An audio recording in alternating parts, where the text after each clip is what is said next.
eu quero saber mais, saber tudo. Num mundo que acelera sem parar, a sobrevivência já não é uma questão de força, mas sim de adaptação. Hoje vamos analisar um novo tipo de seleção natural, uma seleção que é impulsionada pela tecnologia e a decisão fundamental que, no fim, continua em mãos humanas. Essa citação de Darwin prepara o terreno. Claro, ele estava falando do mundo natural, mas essas palavras nunca soaram tão relevantes para o ecossistema dos negócios como agora. As formas antigas estão, de fato, sendo suplantadas, não por predadores biológicos, mas pela velocidade da mudança, tanto tecnológica quanto social. Para entender esse cenário a fundo, nossa análise vai seguir uma estrutura bem definida. A gente começa pelo ambiente, depois mergulha no motor tecnológico por trás dessa mudança, explora as estratégias para navegar nesse novo mundo, discute a liderança que isso exige e, por fim, conclui com a responsabilidade que recai sobre nós. Então, vamos começar examinando o macroambiente, quer dizer, o novo campo de jogo onde as regras da sobrevivência estão sendo completamente reescritas.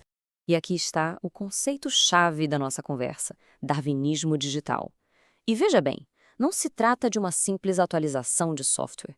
É uma força ambiental, quase geológica, que testa a capacidade de adaptação de uma organização no seu nível mais básico, selecionando aquelas que estão realmente preparadas para a mudança. Portanto, a questão vai muito além do digital. A economia, na verdade, opera sob leis muito parecidas com as da biologia. A mudança é a única constante, e a capacidade de se transformar em resposta a essa mudança é o que determina quem prospera e quem simplesmente fica para trás. Agora, vamos sair do ambiente e olhar para o principal agente dessa mudança, a inteligência artificial. Mas, para entender o impacto dela, primeiro a gente precisa desconstruir um pouco o que se entende por inteligência. A base de boa parte da IA que conhecemos hoje é essa teoria, a de que a mente funciona como um processador de símbolos. Ela encara o pensamento como computação, uma manipulação de dados que se baseia em regras.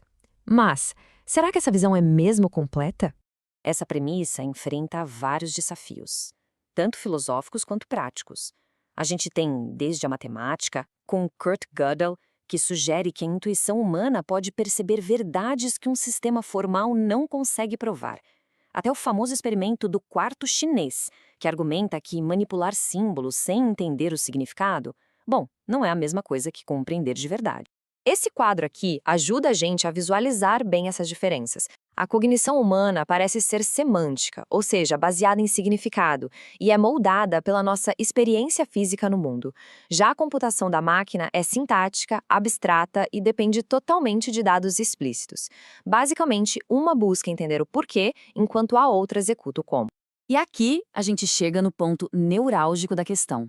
Se replicar a sintaxe, as regras, não é suficiente para gerar compreensão, qual é o verdadeiro diferencial da cognição humana? É uma pergunta que nos leva direto ao dilema de como integrar essas duas formas de inteligência. Se este conteúdo está ajudando a compreender como a inteligência artificial, a consciência humana e os novos modelos de negócio estão redefinindo decisões reais, apoie o canal, inscreva-se no AprendaTudo.store, deixe seu like e compartilhe este vídeo. Isso ajuda o canal a crescer e nos permite continuar produzindo conteúdos profundos, responsáveis e aplicáveis ao mundo real. Com esse dilema em mente, vamos então explorar as respostas estratégicas que os líderes podem adotar para navegar nessa nova realidade. A própria biologia nos oferece duas metáforas muito poderosas para a estratégia de negócios. De um lado, o pavão, que sobrevive através da ostentação, da atração, e do outro, a lebre, que sobrevive por meio da resiliência e da discrição. Traduzindo isso para o mundo dos negócios, a estratégia do pavão foca em atrair investidores, maximizar a visibilidade, pense em muitas startups de alto crescimento. O risco, claro, é a alta exposição e a fragilidade em tempos de crise. Já a estratégia da lebre prioriza a resiliência, o domínio de um nicho, algo comum em empresas mais tradicionais. O risco aqui é passar despercebido e perder grandes oportunidades de expansão. Então, qual é a melhor? Bom, não existe a melhor. O sucesso está na capacidade da liderança de ler o ambiente e escolher o caminho certo para o momento certo. A rigidez nesse cenário é um caminho direto para a extinção. A sabedoria estratégica é a verdadeira chave para a sobrevivência. Isso nos leva para um patamar além da mera tática. Sobreviver ao darwinismo digital exige mais do que a estratégia correta. Exige um novo tipo de liderança. Uma liderança que a gente pode chamar de sábia. Uma empresa sábia vai além do lucro como único objetivo. Ela é definida por um propósito moral claro, busca operar em harmonia com a sociedade e cria valor para todo mundo que é envolvido: clientes, funcionários, a comunidade e também os acionistas. A liderança, para isso, precisa ser ao mesmo tempo pragmática na execução e idealista na visão. Para isso não ficar só na teoria, olhe o exemplo de James Mwangi, no Quênia. Ao assumir um banco praticamente falido, ele não focou em cortar custos. Ele focou em servir a comunidade que os bancos tradicionais simplesmente ignoravam. Ele redefiniu o que significava valor, e o sucesso financeiro veio como consequência, não como objetivo principal. Essa frase cristaliza a mudança fundamental que a gente está vivendo. À medida que mais e mais decisões são delegadas a algoritmos, a pergunta mais importante deixa de ser "o sistema funciona" e passa a ser "o sistema é justo?". A responsabilidade se desloca da engenharia para a ética.